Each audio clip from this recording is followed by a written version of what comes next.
What's up, everybody? Welcome back to Behind the Lou. I'm your host, Brennan, joined with Sean. No Mason today. He's out in but France. Yeah, he's in France. But we got a pretty jam-packed episode to go over a lot of some Cardinals discussions, in MLB as a whole, and then a lot of NHL moves that affect the Blues as well. So, Sean, how excited are you to get into all this today? I'm excited to talk about some Cardinals baseball, especially after the very series. It was a very series series against Kansas City. I was kind of frustrated with the team. Yeah, I think that's the opinion of everyone right now. After that Royals series, going in that series, you had the Padres, and they took 2 of 3 against them. They won the first 2, and then they lost that last one. Which that first game against the Padres was the Dustin May gem that we were recording when that game was happening. But the thing about that last series, so just to kind of run down on what the last like how the series went against the Royals, it was rough to say the least. So the first game was on Thursday. They let me see. They lose 6-14. Yeah. Yeah. And then no defense. And then Friday was a 5-4 loss. And back on the Thursday, that's Matthew Liberatore start, which we'll get into. I want to get into that a lot. And Friday was 6-5, and that was the McGreevy start, where he just didn't have his best stuff. But we almost came back very late in that game. Blaze Jordan made it a 1-run game. So that was pretty encouraging to see that he's still, contributing as he's gotten called up to the big leagues since sending Nolan Gorman down. And then Sunday was probably the strangest game of the year. It was almost the loss of the year, because that game was 12-10, and Riley O'Brien almost blew in the very end, even though our offense just absolutely exploded on Sunday with JJ Weatherholt, who will be another main topic. 3 runs, 3 hits, 2 home runs. Good shit. Yeah, he's a monster, and we're gonna get into all-star voting in this episode as well, not just for JJ, but for a lot of Cardinals players. But no, I think the series, I'm not too bothered by it, because I think it doesn't change my outlook on the team from I've been saying since we started the podcast back up, is that this team has the ability to make postseason and potentially make a deep run. And then that's why they need to add at this deadline. I'm going to stay at this. I'm going to stay here until they prove me wrong with this offense. Ever since they called up guys like Blaze Jordan and Jimmy Crooks, and they put Pedro Pages on the back burner, they sent Nolan Gorman down. And then Nathan Church has been playing center field every day, and Newt Bart's healthy. This lineup is relentless 1 through 9. I mean, you look at the lineup every day. It's crazy. I totally agree with the Nathan Church stuff too. I remember first game of the year. I remember texting you whenever we got the lineup, and I went, "Who the fuck is this guy?" And then he goes on to have a great opening day game and whatnot, because that was that really fun comeback win and whatnot. But I've just been super surprised with Nathan Church as a whole and his performances. Defensively, he's very sound, and I know outfield kind of they make up a bulk of what you can do defensively for the team, and they make or break it in my mind. But his way of stepping up with the absence of Newbar for the first portion of this year, and now having both, like you said, Newbar back, it's been really nice. Absolutely. And then you completely figured out the Victor Scott problem that you had with Nathan Church coming back healthy, which Victor Scott was one of the worst hitters in baseball this year. And then Nathan Church comes back healthy, and he's able to play center field, and he's been able to take that role and just ride with it. He's not going to be he's not a superstar player by any means. He's not even I would even say he's playing above average, but I think he's more of an average bat. But the fact that you could add him with a Newt Bar in the outfield with Jordan Walker, what he's doing, And then also just the top of the order with Burleson, Herrera, and JJ. You have a lineup that's just absolutely stacked. And then Blaze Jordan just coming up out of nowhere, who was not expected to even be on the major league roster this year because go ahead. Sorry. He was a Rule 5 pick where he was available. Every MLB team was able to pick him this past offseason, and he was available for everybody. And no one picked him up, and now he balled out in AAA, and now he's here. I was just going to add on to it. Like, yeah, it's all about making the best of your time that you can, and I feel like he's really grabbing the rings that he can and just trying to show that he can be worthwhile and to stay put for a bit, especially till they figure out what to do with players like you said, like Victor Scott and also Nolan Gorman being sent down too. Yeah, I think the career of Nolan Gorman might be done, to be honest. Unfortunate as how unfortunate that is, I just don't see. I mean, he's older. I mean, Victor Scott, I think, still has value just from from his defensive play and his speed. Right. So if he can just be near league average, I think some team could find value in him. But I don't know where he stands as the long-term option for the outfield. And like I said, with this offense, it's already relentless. And you still have Joshua Baez in the minor leagues who hit 4 home runs last week in one game. It was unbelievable. Yeah. And he is like banging on the door, and there's no spot for him to play yet. Like, they have not figured out how they want to maneuver the outfield because, you like what Nathan Church is doing. You like what Nootbaar is doing. So that's why I still stand. You have the ability to trade Nootbaar, and I think you can easily plug Joshua Baez in, and you won't lose much defensively because he's a really good defensive outfielder. The only thing you'll lose is the on-base ability of Nootbaar and the risk of Baez not being able to translate it in the big leagues, which I'm willing to test that because it's a rebuilding year. But at the same time, if you make those moves and the offense is still the way it is, this lineup was still good without Nootbaar to begin with. Yeah.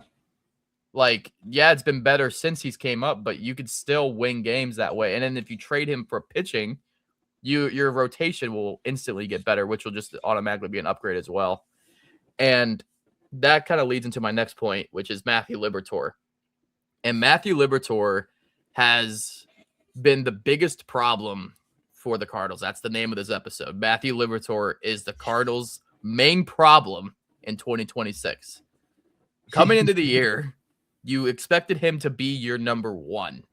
Like Dustin May was a project. Kyle Leahy was new to the rotation. He was successful in the bullpen. They're trying to make him a starter. And then Andre Palante has had his struggles. He's had success and struggles, but he's never been perceived as anything more than like a 4th or 5th rotation arm. And then you have Michael McGreevy, who has shown well in the big leagues, but some of the underlying metrics of his games don't seem like they're sustainable. Matthew Liberatore has been your worst pitcher by far this entire season. It's not even close. Yeah, and it's what really turns me off on this team at times too, and why I get so down on them is just because that pitching in his style and the way he does it is just it's not up to par. It would be the same thing if like I saw like an NHL goalie and whatnot. Like I can look at the numbers and see that it's below average easily in what he's doing. Yeah, and his strikeout rate has been high this year, especially the last few starts. He's like broken career records in strikeouts, but I mean his FIP is so bad, which is that stat, if you don't know, is more about like how the balls in play react to like what the ERA would be. And that is a 5.07 FIP right now for this year, which his ERA is 5.23. So it's not like the Cardinals defense has been phenomenal. So it's not like the defense is the problem. It's him. And when you have it seems like when he pitches, if you're watching a lot of his starts, it feels like he's constantly throwing the kitchen sink at everybody to where he's using all of his pitches to when it gets like later in the game and he's trying to get to like the third or fourth inning where he's facing the lineup second or third time around, the opposing team already knows what to expect from him. They've seen all his pitches. Do you think he doesn't really, since you said that he's like, it seems like he's just throwing everything that he can right now. Do you think it's just because he doesn't have a style or method to his pitching in that kind of context? Like, I know that, like, my biggest complaint with pitching from like the past few years, whenever we still had Adam Wainwright during the later half, was that, or just the philosophy of the Cardinals from that point, was the pitch to contact. Mm-hmm. Do you think he's at that point where he's just doing that to form into a pitch to contact kind of pitcher, or is he literally just kind of, there's nothing going behind it, it's just I'm throwing what I can to get us through this? I think it's the latter. I mean, with Adam Wainwright, he was, and like even like pitchers who are contact first, like McGreevy and Palante, they have been successful this year. Palante's probably been your second best starter, and it's because like he is able to get the outs when he needs to. I'm not saying he's perfect. He's not going to be, I don't think he's any long-term option for you. But when you look at Liberatore, like, yes, he has more swing and miss than most of the rotation has. Probably besides Dustin May. But the issue with Liberatore is he does not have a pitch, like all of his pitches, like his best pitch is his curveball by far. Right. And then he has the slider. And then his fastball is one of the worst fastballs in baseball. And if you are a Major League Baseball player or pitcher, you have to have at least an average fastball, but he has one of the worst in baseball. What is he averaging right now? Do you know, or is it like averaging on the fastball? Yeah, I don't know if that's something we can look at. Yeah, we can. Let's see. Because what's the league average? Do you know that off the top of your head? I do not know the league average. Let me see. I think it would be, I need to go on Baseball Savant for him.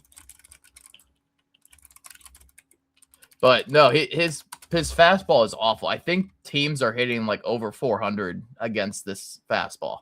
Jesus. Which, again, I don't know the average, but if you look at his Baseball Savant page, which I will share here, let's see if I can add this here. It's so bad. It's terrible. It's all blue. It is really, really ugly to look at. All blue is bad. So when you look at these percentile rankings, his fastball run value is 11, which is 11th worst. Like that's the 100th percentile on that. His pitching run value is 4. I actually thought his breaking pitches were better. The breaking run value is 1. His expected ERA is in the 6th percentile. His expecting batting average is in the 5th percentile.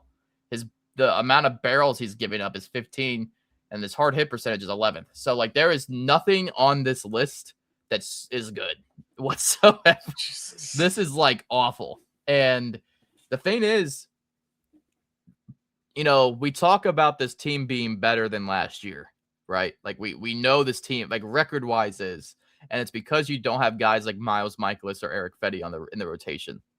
Matthew Liberatore is pitching like Eric Fedde last year. Yeah. If you look at the underlying metrics and seeing what he's producing, he is not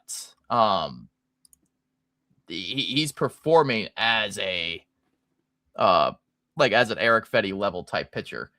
And that's where my argument comes in on, obviously he's not effective as a starter. I don't even think he's an effective pitcher.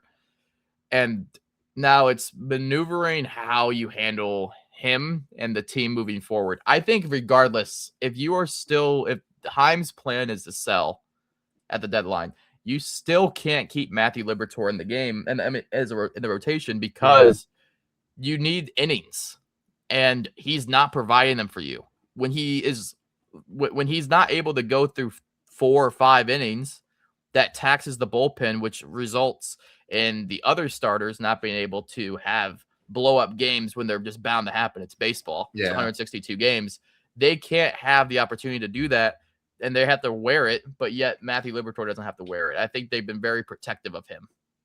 And I think Ollie has done that intentionally, and he's managed it well for like win and loss wise, but it's all going to catch up to them. And I think that's what's happening now, and that's what we saw in the Royals series. Right. Well, one thing that we know for sure is that he's not an all-star. And speaking of them, Brendan, what is your how do you feel about quick, these? I got one more thing about Matthew Liberatore. One more thing. All right. I think if you move Matthew Liberatore to the bullpen and you take out Justin Brule, you DFA him because he's useless. He's absolutely useless. Because he's a lefty, and Ollie puts him in to get lefties out, but he can't get lefties out. He just can't do it. He's not effective against anybody.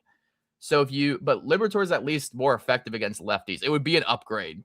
And then if you trade for a starter at the deadline with Nootbaar, like I said, like a quality starter, your rotation instantly becomes better. And then if you call up Quinn Matthews, or you could do either one of these either way. If you call up Quinn Matthews in AAA, then you can move Kyle Leahy to the bullpen, which will automatically fix your bullpen problems that you've seen. And then I've already addressed your rotation with making just one like out of the organization trade. Yeah, I know moving Kyle Leahy to bullpen is something you'd really like to see because you don't see him as a starter, right?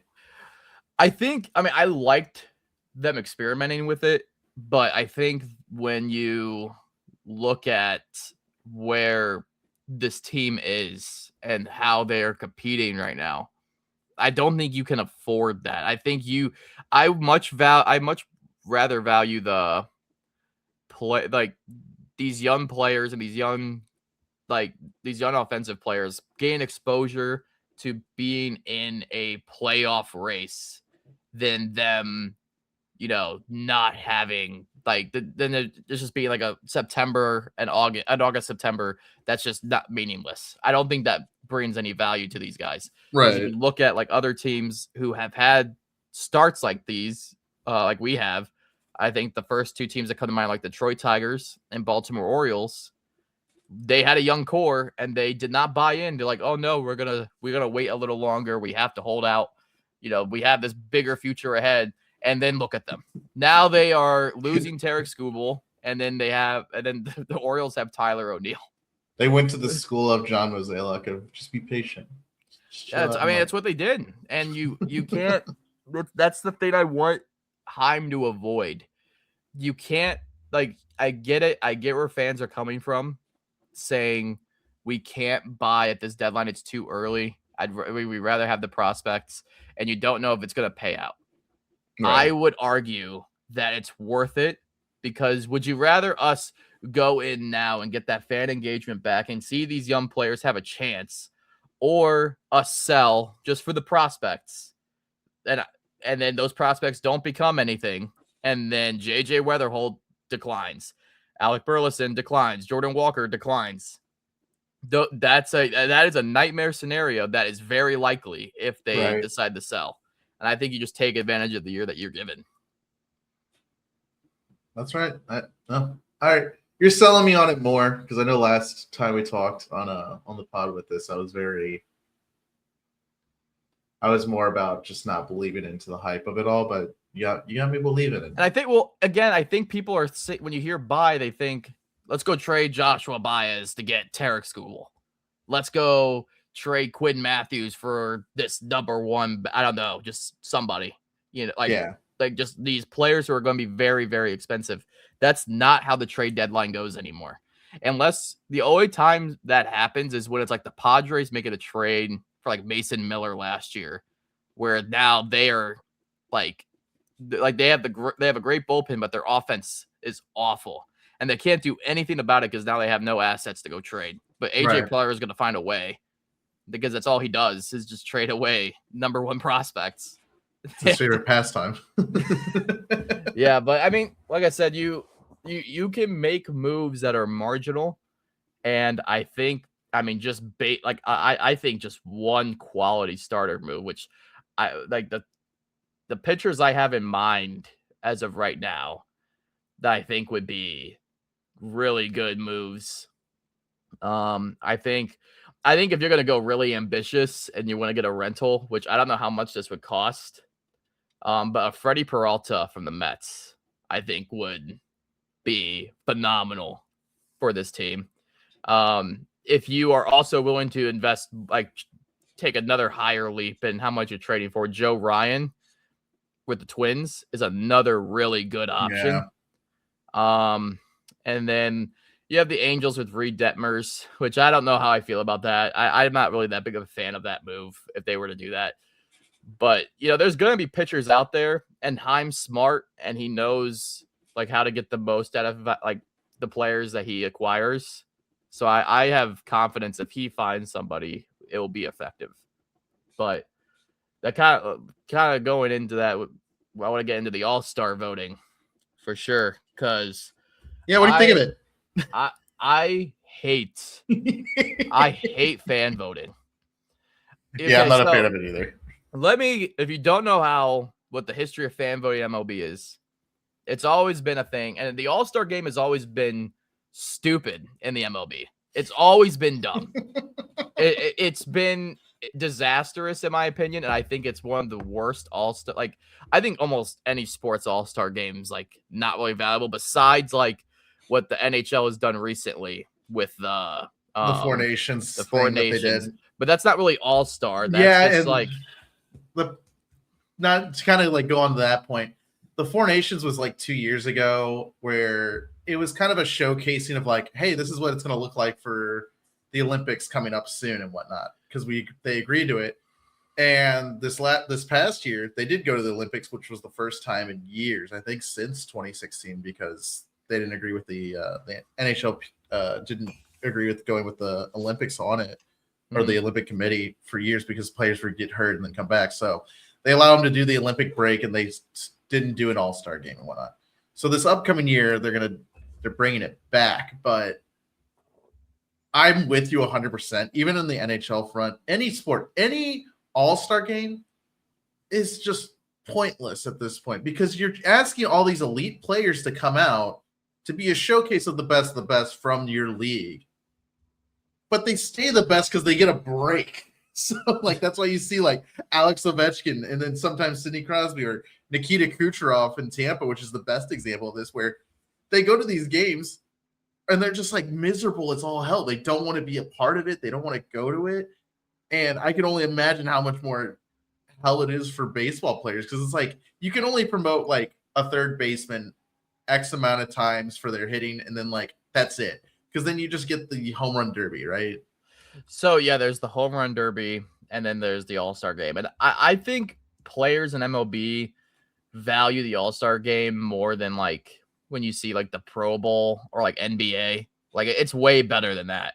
But the thing I have the issue with the All-Star game is fan voting. So, like, when I was a kid growing up, when you went to Busch Stadium around this time of the year, there was actually, like, little pamphlets in all the cup holders that you would fill out. And it'd be like an all-star ballot that you actually fill out with a pen, and then you drop it off at like the boxes that they have around the stadium. And that was what fan voting was, which it brought people who were going to the stadium. Now it's all online. And the whole online voting, you're allowed 5 votes a day per email.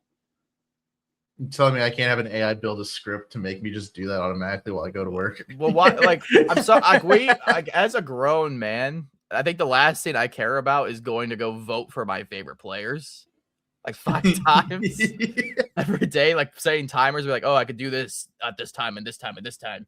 I want to make sure I see Jordan Walker in. No, Jordan Walker should be fucking in the All-Star game.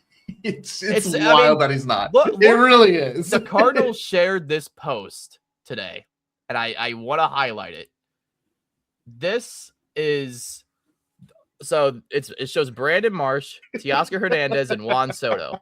All 3 of them are ahead of Jordan Walker in All-Star voting.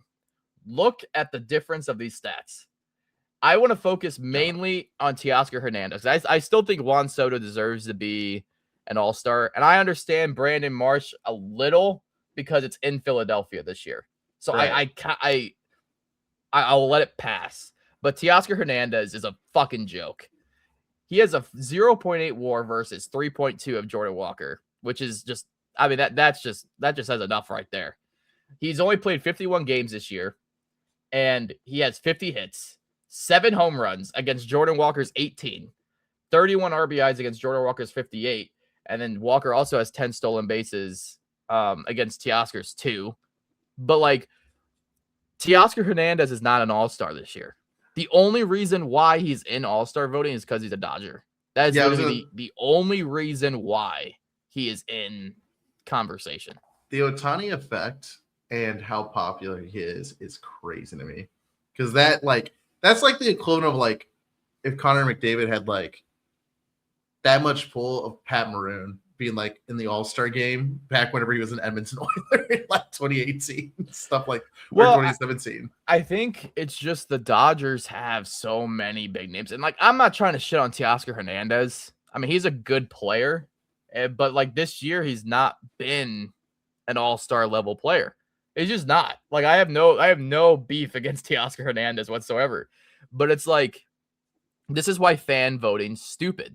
Because then you got guys like JJ Weatherholt, who is not in the conversation at all. He's not even in, like, he won't be voted in. Alec Burleson's not in the top 5 either.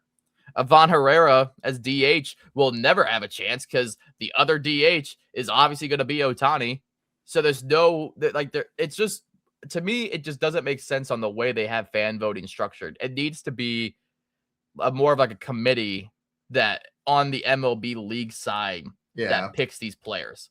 Because I get where MLB's coming from saying, oh, well, we want our fans to enjoy this because it's for the fans, so they should be the ones to vote. But I think in today's climate with AI and just with the amount of fans that these fan bases have and how much pull other markets have over others, I don't think it's right that just because these bigger markets have more fans means that they're going to get more votes for their players, even though some other player on another team won't get the votes because their market just can't catch up to them. And not to mention, this isn't just for a fan service. Like, this isn't just for me to say, I want to see Jordan Walker at the All-Star game. This affects Jordan Walker's potential earnings when he becomes a free agent.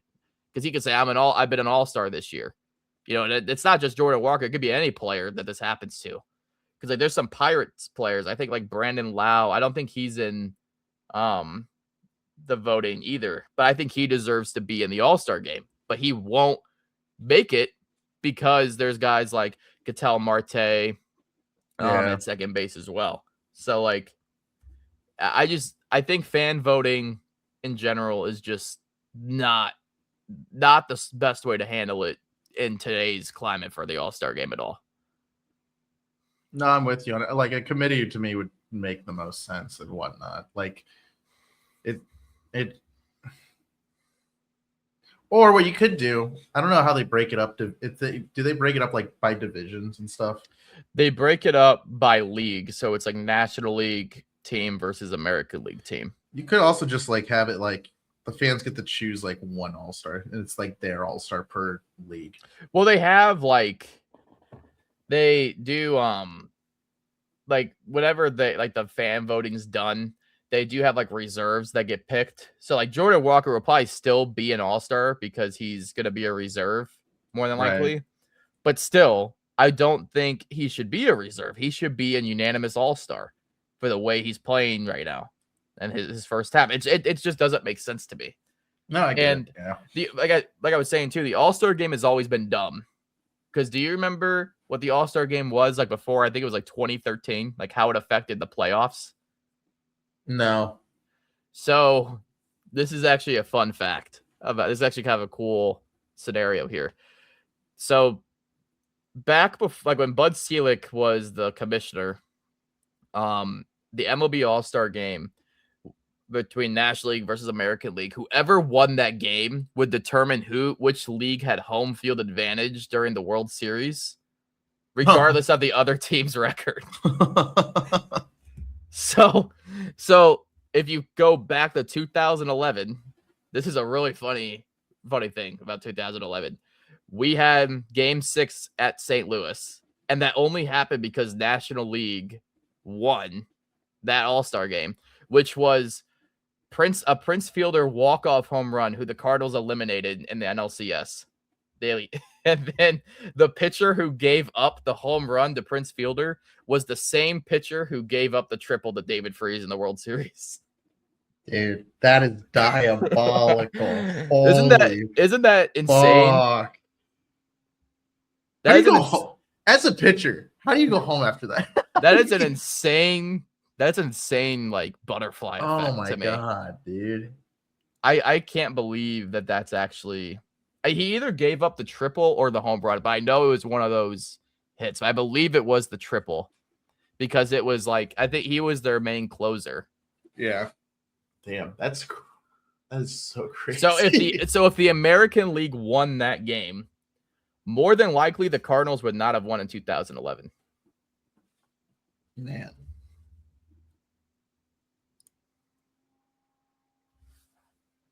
What a year. I know. It's crazy. It's crazy on how that all played out. Yeah, well, talking about unless you want to save the thing you want to show me at the very end with Tyler O'Neill. Oh no, I'll show this now. So okay.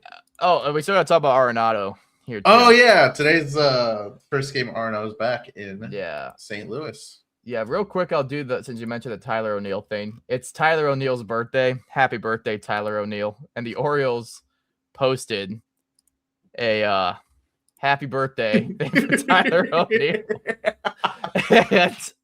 and here's what's funny is a lot of Orioles fans do not like Tyler O'Neill. And I had to show this meme. Shout out to Omega Recon. I have no idea who you are, but this is one of the best memes I've ever seen. General Soreness Tyler O'Neill wants you. Looking for recruits willing to hit into double plays, strike out in big moments, and flex their useless muscles. Pain is temporary. Disappointment is forever. What a hell of a tagline. Wow. That's good. That is amazing. What an amazing meme that is. That is by far one of the best things I've seen today. Oh my god! Probably in the MLB season. I like how the score is 1-6 in the background. Oh my god!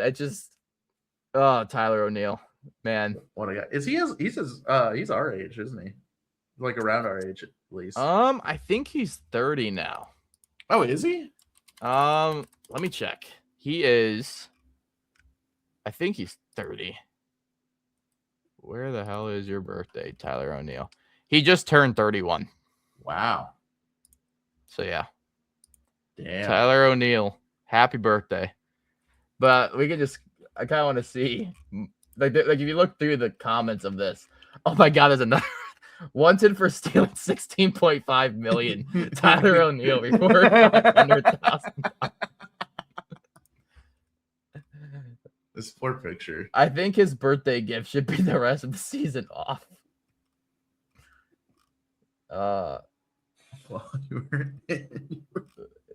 There's General Soreness. That is phenomenal. Oh my god. That's great. Yeah, that's that. I wanted to share that because that was by far one of the funniest things I've seen today. Poor guy.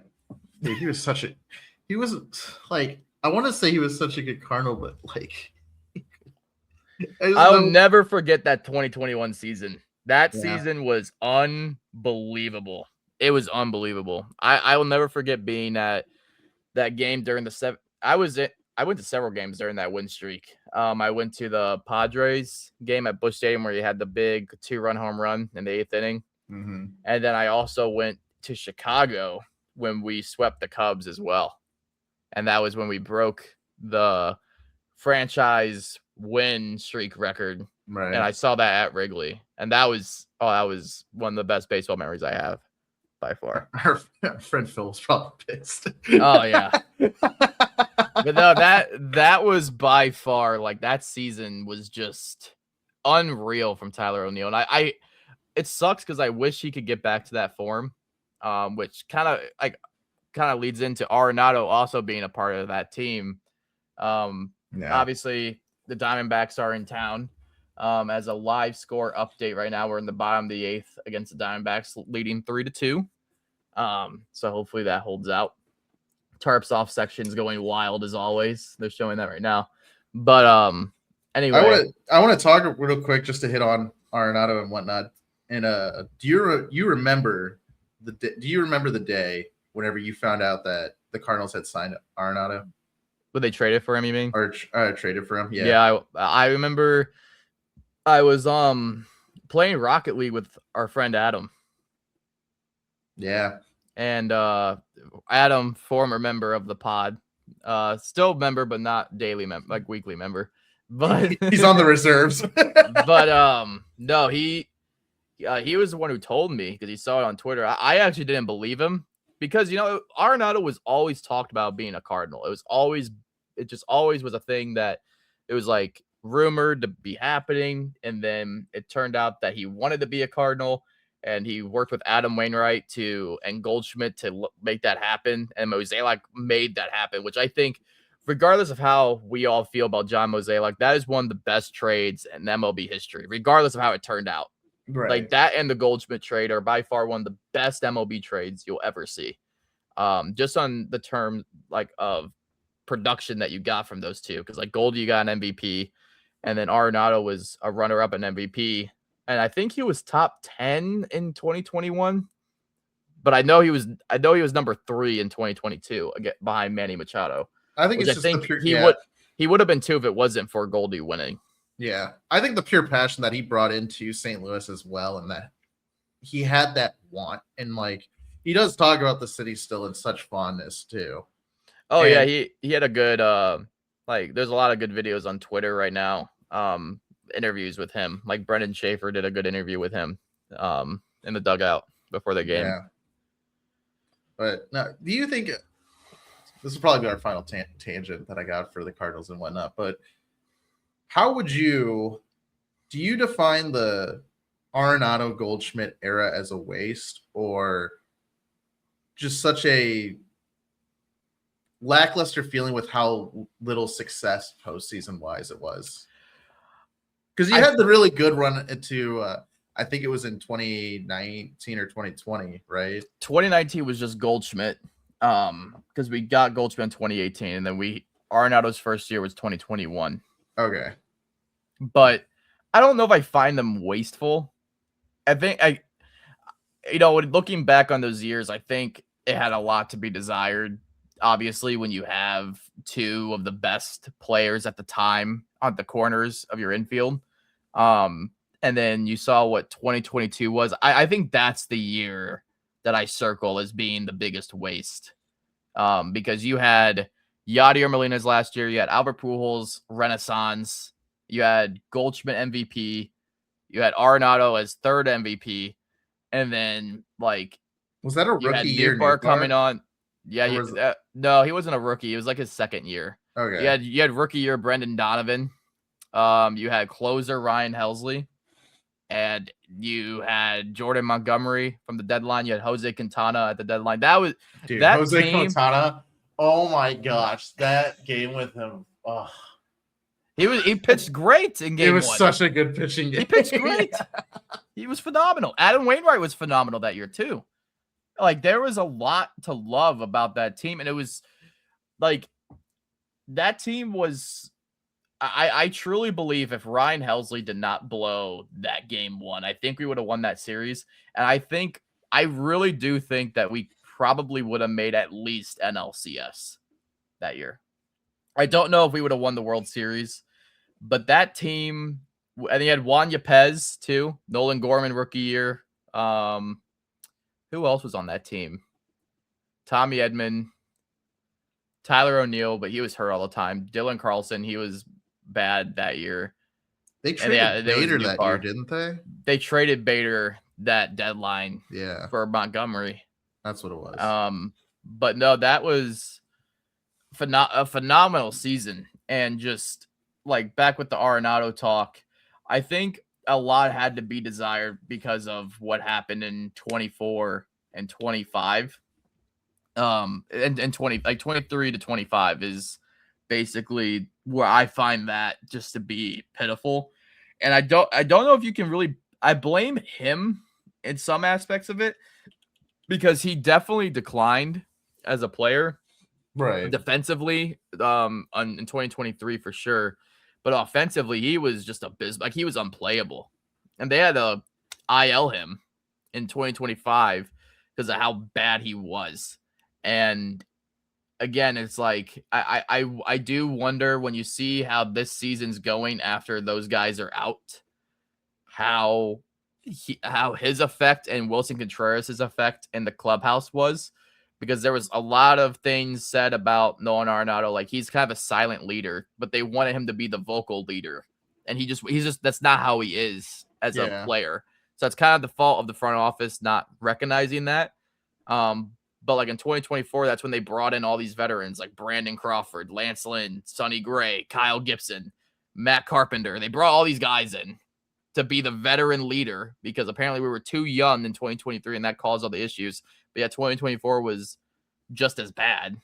We're above 500, but I think it was more painful to watch, in my opinion, because I think 2023's offense was more entertaining. Right. But their pitching was still not good in 2024, and their offense was awful in 2024 too. So I look back at it fondly, and the broadcast showed a stat. If I were to tell you who had more home runs as a Cardinal, Scott Rowland or Nolan Arenado, who would you think would have I would wholeheartedly say with my chest, Scott Rowland. It's Nolan Arenado. That's crazy. Insane to me. That blew my mind because I'm trying to think when did Scott Rowland become a Cardinal? It was like, I'm gonna look this up because I think it was like 2002. I think he came over. I'm looking this up. Yeah, 2002 to 2007, and then Arenado was a Cardinal from 2021 to 2025. God damn. And then Scott Rowland had 114 home runs as a Cardinal, and then Arenado had 118. That is crazy. Wow. That even with those bad years of Arenado, that really blew my mind. God, that last year with him, you were so negative. I did not like watching him play. Our pop out, live on it. Our pop out. It was It'll live in infamy undefeated. In my brain. Oh, it was undefeated. God. Anytime we go to the game, oh, there it goes. It was always a pop out. Always a pop out to the left side. It's how it always happened, and it was painful to watch. But again, like, I love Arenado and what the energy he brought to the team. I think he really changed the way the Cardinals were perceived in national media during that time too. I think we got, especially like in 2022, I think we got way more national recognition than we had in many, many years before then, like probably since 2015. So yeah, it's kind of weird to think about that era between 2015 to around 2019, 2020-ish and whatnot. Yeah, that was a weird time. That's when you had like Matt Carpenter being like the star, and then you had guys like Adam Wainwright, Carlos Martinez, Jack Flaherty, Marcell Ozuna, Jose Martinez. And what's funny about it is Molina's still there throughout all of that too. Molina was there too, yep. And then Tyler O'Neill made his debut in 2018. I think Bader did too. Either 2018, 2019. I think it was 2019 actually. But no, and then like 2020, Dylan Carlson made his debut. Like that I thought those teams were going to be great, but now you look at what this team's future looks like now, like fast forward that many years, you actually see, okay, this is what a franchise that is excelling in the areas it needs to and the way it's going to go looks like. And I have not been more confident in this Cardinals team. That'd be a fun video for you and I to do at some point, is if we just went half a decade up until 2000 for our teams and whatnot, just to see that roster turnover and who did stick around and who left and what that cause and effect was. I think it's really interesting looking at 2023 to now. There's like no one. I think the only player is from 2023. I think Herrera was on that team. Like partially. I think he was like kind of on and off. Right. And then it was Nootbaar. Wasn't 23 also the whenever they were like, oh yeah, we have Andrew Kisner, or was that before? That was Andrew Kisner was around in 2021 as well. Gotcha. So, like I said, I'm not afraid of. I'm not afraid. I'm not like disappointed by the Arenado years. Like it sucks, but like again, what he brought to the franchise was historic. I think he will be a Cardinal Hall of Famer. It was a quick impact, yeah. I don't think he will go into because he's going to be a baseball Hall of Famer. I think he will wear a Rockies hat going in though. I do think so. I think he has to. His time with the Rockies. If you are ever bored, watch highlights from like 2013 to 2019 Arenado defensive highlights. It's one of the most insane things you'll ever see. The only highlight I care about is the one where you just absolutely crashed out on his whole team, and it was just him screaming at the dugout. See, that's what I wanted from this Arenado. He never did it. I know. I wanted that too. The closest we ever got to that was Wilson Contreras whenever he threw the bat at the umpire. We were at that game. Yeah, that was like I remember we took it around and saw the gum out of the field. We're like, what the fuck happened? Yeah, I think Arenado was. I think he was just kind of when he came in, he had like Goldie, he had Yachty, he had Wainwright to be the main veteran leaders, and then when they were gone, I think he just did not know how, or like when Goldie was struggling himself, and then Arenado was struggling himself too. I just think he wasn't able to be the leader that the franchise needed him to be. And I don't think that's on him. I think that's on the front office not identifying their talent well. No, I mean, it makes sense. But no, I totally agree in what you say, though, of him becoming a Hall of Famer, and specifically with the Rockies, too, and that he'd wear their hat. But to transition from baseball talk to hockey. Real quick, Cardinals won. Okay, thank God. I was worried that we jinxed it for a second. To transition from talking about potential Hall of Famers, we can now talk about an actual Hall of Famer in Keith Tkachuk. Arenado's a Hall of Famer. Let's not kid ourselves. He is. Well, now we also have Keith Tkachuk, who just got inducted into the Hockey Hall of Fame. They just announced those inductees today, too, which also had a couple goalies and some Patrice Bergeron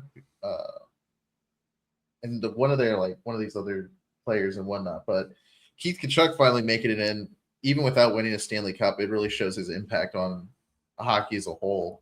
But not only even for this past days from playing from Winnipeg to Phoenix to St. Louis, it shows the impact that he made with his kids and Matthew and Brady too.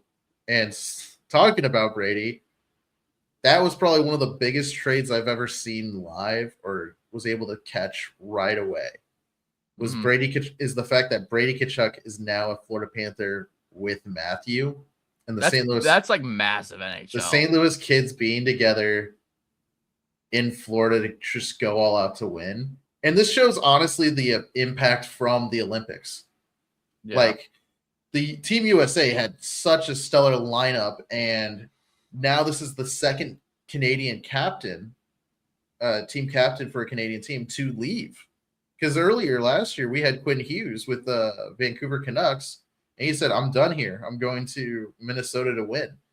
And just to go over the trade and how much the Florida Panthers had to pay for it, because this is just such a huge ransom deal that they did. They first had to get another first-round pick. So they traded their 2021 first-rounder in, I forget how to pronounce his name, in Mackie Samoskevich, who is 24th overall in 2021 to Seattle for their first round pick. Their first round pick that they had was a 25th overall selection. So they now have I think it's the 9th and then 25th pick. They then decide to parlay that to Ottawa with an additional first rounder coming in 2029 and a second rounder coming in 2027. And Ottawa gets no roster players. They get all that cap space. But I mean, is there any free agents for them to even go after?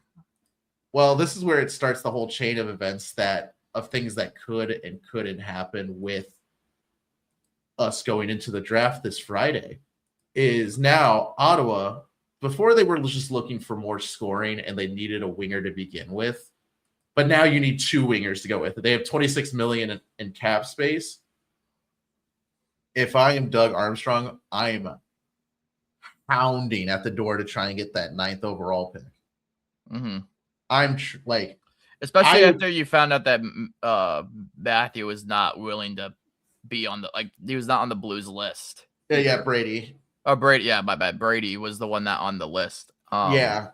And what's funny about it is this really does also show the turnover rate of how the narrative can change, because, the Blues won in 2019, of course, we all know that, but he only had 4 teams on his list, and it was Florida to play with Matthew, Carolina, who has just won the Cup, yeah, Vegas, who was just in the Cup Finals, and Minnesota, who they think they can build the super team. And it's Bill Guerin, the American GM for Team USA.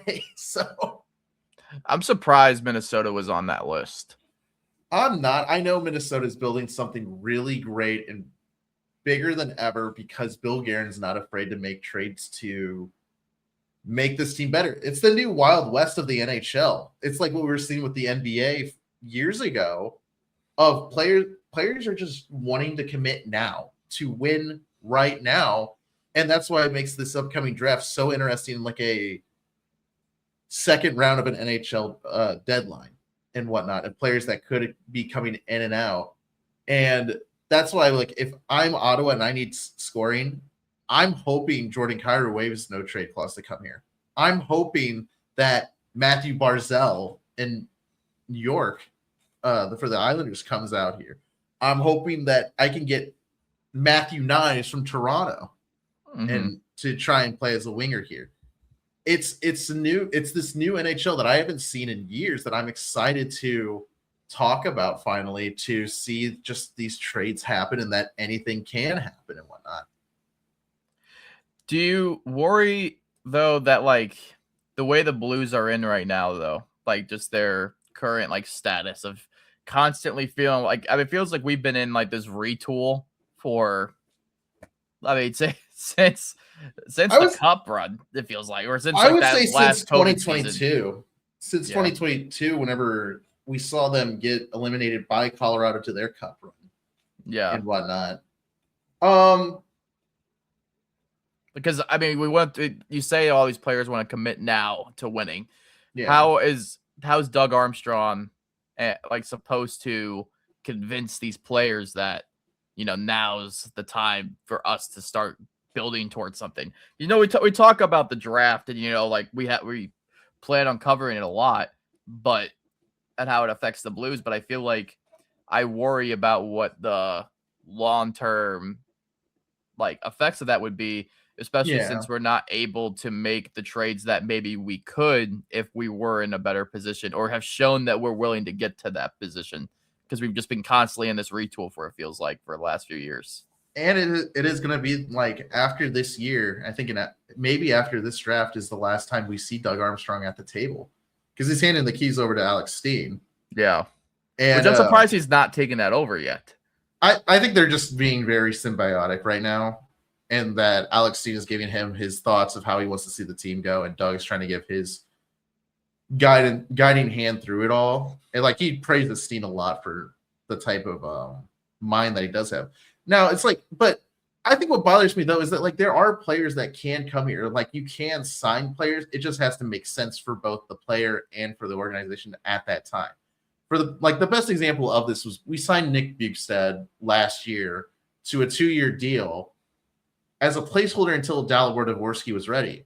Well, we found out he was ready to be at least a third line center, and so they traded Bjugstad to New Jersey, and they're ready to move on. You see the same thing with Oscar Sundqvist too. I don't think he's coming back as a Blue after this year. I think Jack Finley and any other fourth line center can do what Oscar Sundqvist does.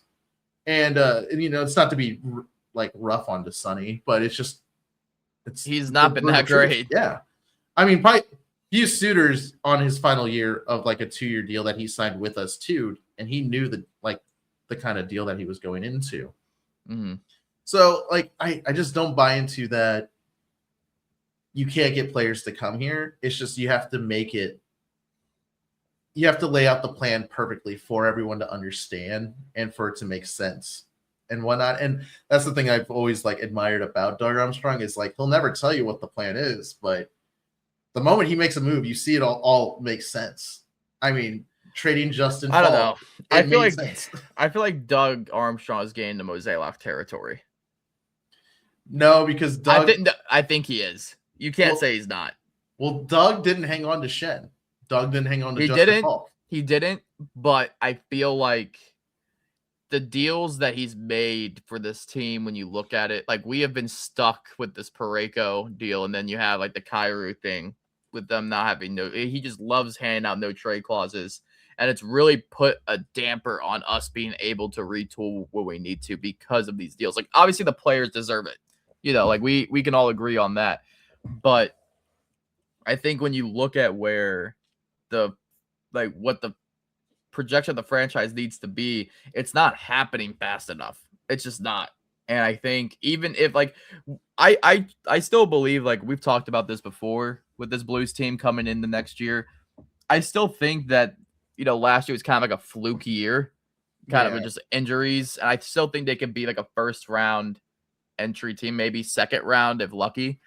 But I just don't know with the injury problems of this team and like just them not being able to get as much star power as I think they need to add, especially like a veteran star that they have just failed to add probably like since the cup run. I just feel like you're relying a lot on these younger guys who have shown success, but they also have the injury history that makes it more like they don't have the depth that they used to have.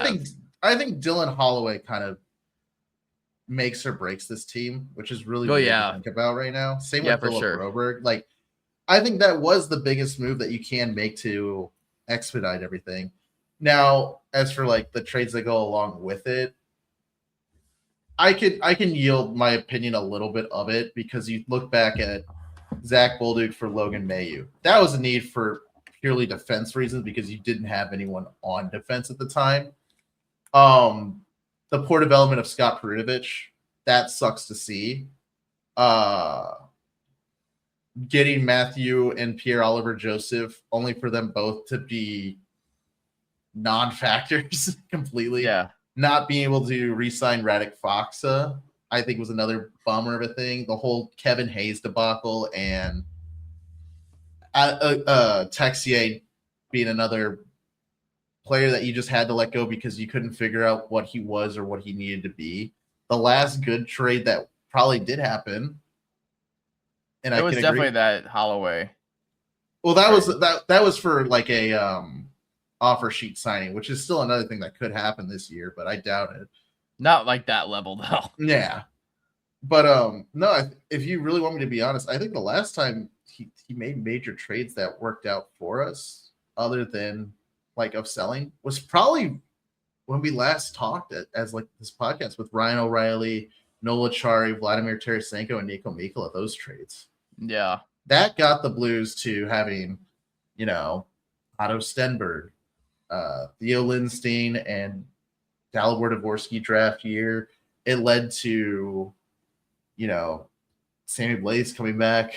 You still have defensive depth and Hunter Skinner and whatnot, but it comes like there's a great article that I kind of wanted to touch on with The Athletic from Jeremy Rutherford, and where it was just talking about what are things that you would want to see this offseason, like what is a perfect offseason for the Blues. And the points that they made is trading up to get Otto Stenberg's brother, Ivar Stenberg, who's going to probably go number 2 overall. I don't see a world where that works out, to be honest, because it didn't seem like the Sharks are willing to do it. Yeah, and the Sharks, I think the Sharks have their price is too high. Well, yeah, that they're only willing to go down to 4th overall, which then lands them into like where the Chicago Blackhawks are. So you're not going to get it much.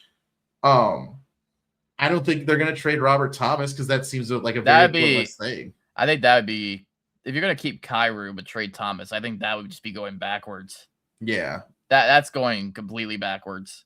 I think Thomas is really the only player on this team I would not. But Thomas and Holloway are probably the 2 players I'd be like, those are like untouchables. Yeah.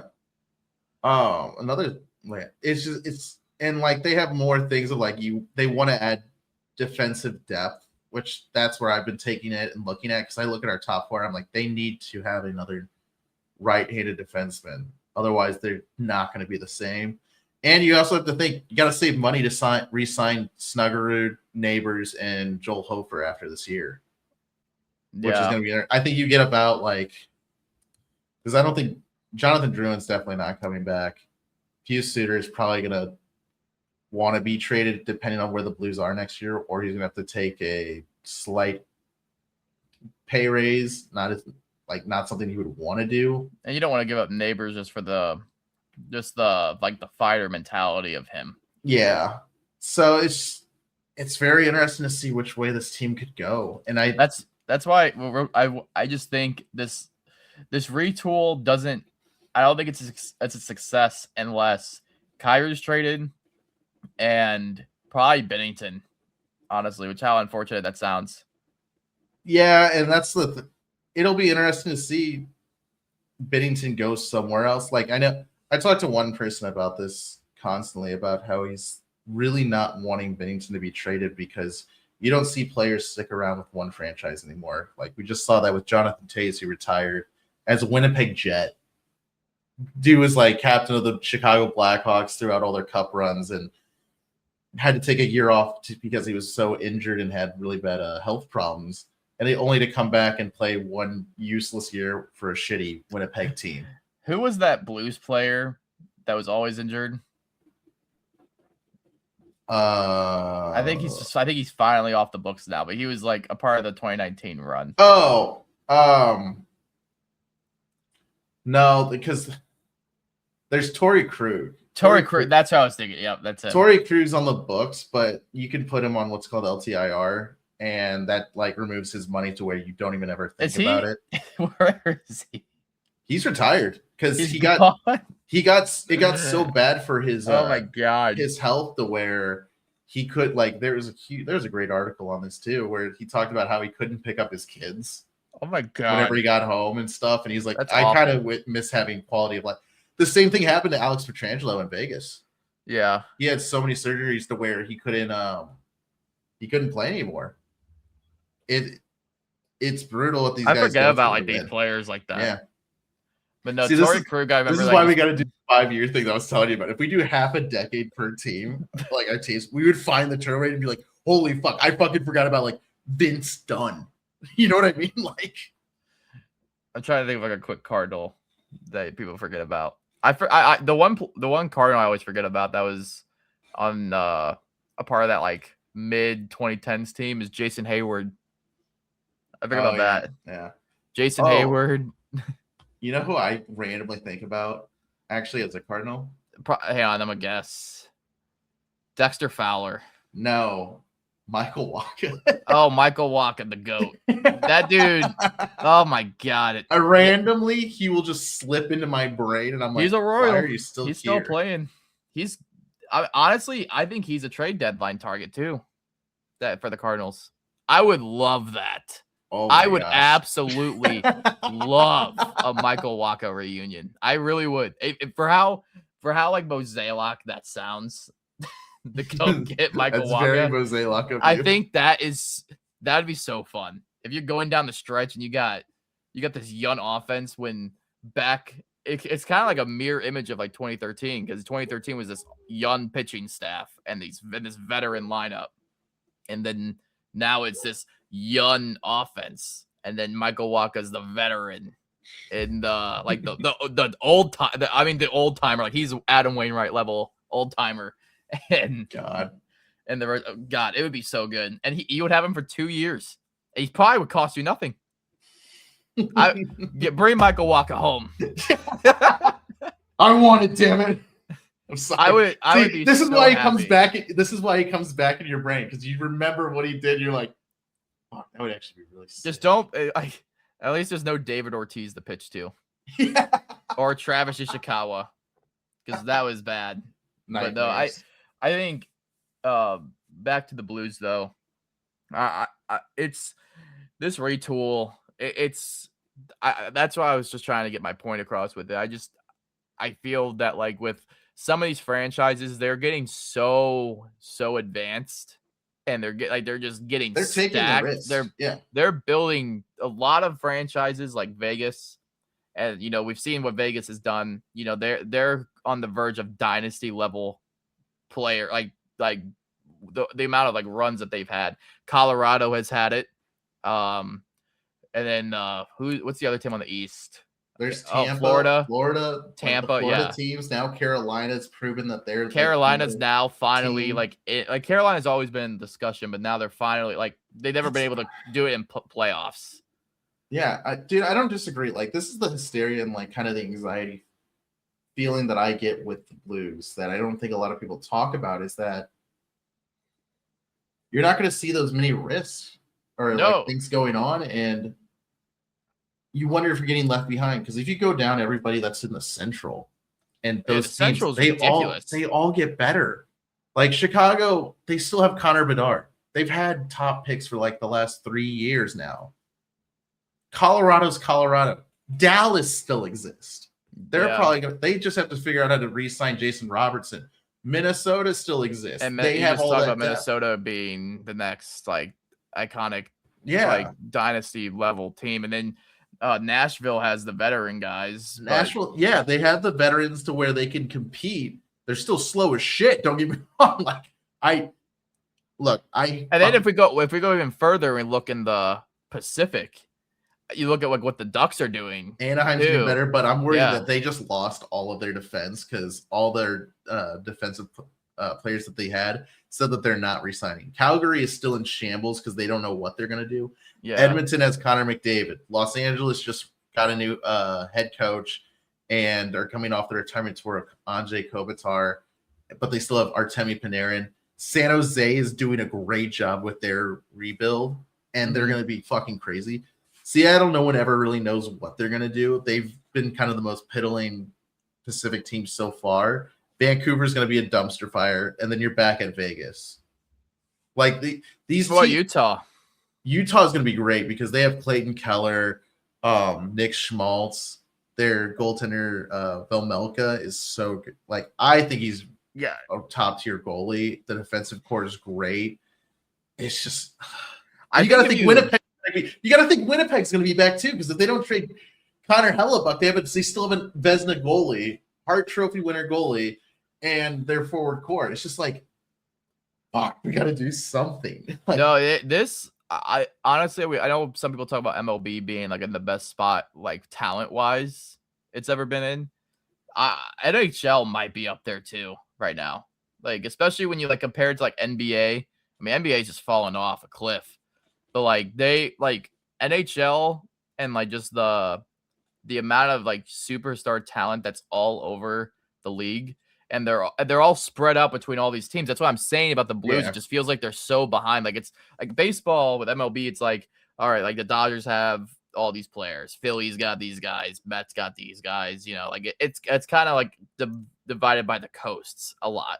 And then there's some teams in the middle like Braves, Brewers, that are going to stay competitive and be one of the top teams just from not having that much superstar power. But like the NHL just feels so tough right now. Well, and I think the Blues it feels outdated. And that's why I said that I worry about Doug Armstrong continuing to run this team because of that. Well, you know what's even crazier is you talk about teams being outdated. And it's weird that it says a lot that the Blues come up first before you even talk about like a team like the Pittsburgh Penguins. Yeah. They're going to have a 39-year-old Sidney Crosby, a 40-year-old Evgeny Malkin, and a 40-year-old Chris Letang. Didn't they just make playoffs? And they made playoffs, and they're still producing. Yeah. Like, had Marc-Andre Fleury not been given up to Vegas, and if they would have stuck to their guns like Pittsburgh, like if they would have done that, I could have seen like at least maybe one more final appearance with this group. Yeah. And it just blows me away that like this is a young man's sport, and these 3 40-year-olds are going like all in on this, and they're ride or die until the end of this. Like this should be the final year. It's so funny how the Penguins and Steelers are so alike. They just don't know when to let go. And like the only difference is like Sidney Crosby is actually like a decent person. I fucking hated Ben Roethlisberger so much. Yeah. That dude was such an asshole. And I'm speaking of that as like that's my inner Ravens fan coming out with it. But still, it's just like, God. They also like didn't Pittsburgh sign what's that one dude's the Penguin or not the Penguins, the Pirates, McCutcheon or whatever? That was a couple years ago. He's not on the team anymore. That was the whole ordeal because they didn't re-sign him, and then he was like, he goes out on social media like, I'm a Pirate. I'm not gonna play for any other team than a Pirate. Then he signs with the Rangers and gets released. All right, maybe I am just a Pirate. And I'm just gonna. He should just went off in the sunset with that. But no, like I think, like I said, just with the NHL, I'm just. I worry about the Blues with that. And, I think we still have the young talent to avoid that from happening. It's got to develop. And then these players just got to come through. Like, Kyrou not being what he was projected to be and not really growing in, like, the aspects that we need him to, like, offensively. Like, yes, he's made great strides defensively. But the fact that his offense has suffered from that, I think really, really hurts his team because he does not utilize his speed on the offensive side of the ice. Kyrou enough is exactly like how I'm sure you felt about Arenado. I'm like, no joke. Like the only difference is we did home grow. Kyrou, I think he's more like a Jordan Walker until this year for me because Jordan Walker was number one prospect in baseball and supposed to be this savior and just never got there. Arenado was too aged and we traded him when he was like 30. So that was a completely different thing. Right. But the thing is with Kyrou and that kind of I put together, or that my dad and I kind of put together is we think that Kyrou's still trying to do the thing of like, I'm still one of the kids with these growing group and whatnot. He's not. But he's not. He's been around long enough to where he should have that veteran presence or understand that there's more that's going to be asked of him as a player to provide and be consistent of. I mean, he's 28. It's him and Thomas's team at this point. Like for veteran leadership, you're like, I mean, obviously it's probably like some like defenseman who's older, obviously, but like, you like the core, they are the core. Like that is who they were supposed to be. And I think Thomas has adopted that role, which I think he should be the captain in my eyes. I think he's going to get the C. Because there's no way they're going to give it to Neighbors this early on. Even though I think Neighbors has that captain stoicism to him in a way. Yeah, I still think it should be Thomas, though. Yeah, I think it will be. It's just, there's a lot of unknowns, and after this Friday, I'll feel a lot better once I know about it. Give Kyrou the C. Yeah, because then you trade him right after. Then you trade him. Yeah. And that's like every other captain we've had the last few years. The way we treat captains is crazy to me, because if we're going back, if I go in a row, like trading Shen after asking him last year too to like waive his no trade clause, and him literally saying, well, after they asked me the first time, it's been a couple times, I figured, well, I guess I'm not wanted. And it's like, damn, that's kind of brutal to say. And then Alex Pietrangelo, we gave him a contract and he just said, nah, I want to make more money. I'm going to head out. And then even after Alex Pietrangelo, I can't believe I forgot Ryan O'Reilly. Yeah. He was just like, we're not going anywhere. I'm playing like fucking shit. So I'm going to go to Toronto and be there for like 20 games and leave. Yeah, then didn't do anything in playoffs. Yeah, and then Alex Pietrangelo, but then even before Pietrangelo, you had David Backes. David Backes to me was such a fucking great captain. Yeah. Oh my god, that dude was awesome. Yeah. Well, like we were talking about, we might have some draft coverage like on the day of draft. Like we might do like a live stream thing. We're still talking through that, but Imagine we get a huge Blues trade in the middle of that. I would you'd see me run around this room. I'm down. Like I'm available right at 5. We could go live. We could do a giveaway. I have money to do a giveaway. I'll do a giveaway. We'll give away a Kyrou jersey. I will give you one for the Kyrou trade. Yeah. I'll give away a Kyrou jersey. One Kyrou jersey that's going to be on sale. You don't have to worry about it. You don't have to worry about anything. No. No, like I said, I want to do that. So I'll keep an eye on our socials for that because, like I said, I think we'll be able to pull that off. I think we can pull that off. Yeah. Because it starts at 6 Central. Yeah. Okay. Yeah, I was just thinking maybe just like go to like the first couple rounds and then. Well, no, it'll just be the first round. They only do the first round. They only do the first round. They do the first round on Friday and then the 2 through 7 on Saturday. Okay, I would love to do an MLB draft one too if we do this because that's coming up. Oh yeah, because the MLB draft's in the middle of the season, isn't it? Yeah, the MLB draft is July 12th. Oh, I won't be here. we got Katie who is on the supplemental tier list podcast, video. Yeah, we have like her birthday celebration, and we'll be filming content at Busch Stadium that day, but that'd be all we do. Right. I won't be able to do a live stream.